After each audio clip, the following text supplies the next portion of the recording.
उपचुनाव में 19 सीटें जीतने के बाद बीजेपी पूरी मेजोरिटी से मध्य प्रदेश की सत्ता में बनी हुई है। अब एक बार फिर मांग उठने लगी है मंत्रिमंडल विस्तार की। उपचुनाव की वजह से पहले कैबिनेट में ग्वालियर चंबल को ज्यादा अहमियत दी गई थी, पर अब विंध्य और महाकौशल भी आवाज बुलंद कर रहे हैं। हालांकि सीएम शिवराज सिंह चौहान ने ये इशारा पहले ही कर दिया है कि फिलहाल वो मंत्रिमंडल विस्तार का कोई इरादा नहीं रखते हैं। खबर ये भी है कि बहुत दिन तक विंध्य की अनदेखी उनके लिए मुश्किल का सबब बन सकती है।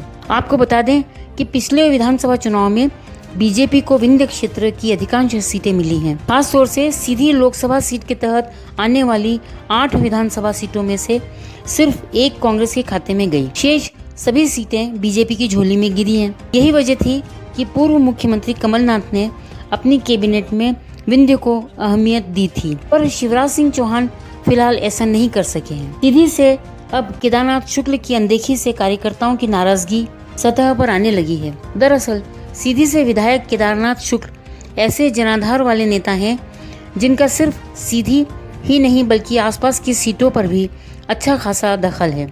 विंध्य में ये भी माना जाता है कि न सिर्फ सीधी बल्कि आसपास की विधानसभा सीटें जीतने में भी केदारनाथ शुक्ल का ही जनाधार काम आया। ऐसी सीटों में दोहनी, चुरहट शामिल हैं। चुरहट में तो केदारनाथ शुक्ला के जनाधार के चलते कांग्रेस के अजय सिंह को अपनी पारंपरिक सीट से हाथ धोना पड़ा। इसलिए भी ये माना जा रहा है कि केदारनाथ शुक्ला सरीखे विधायक की अनदेखी शिवराज को भारी पड़ सकती है।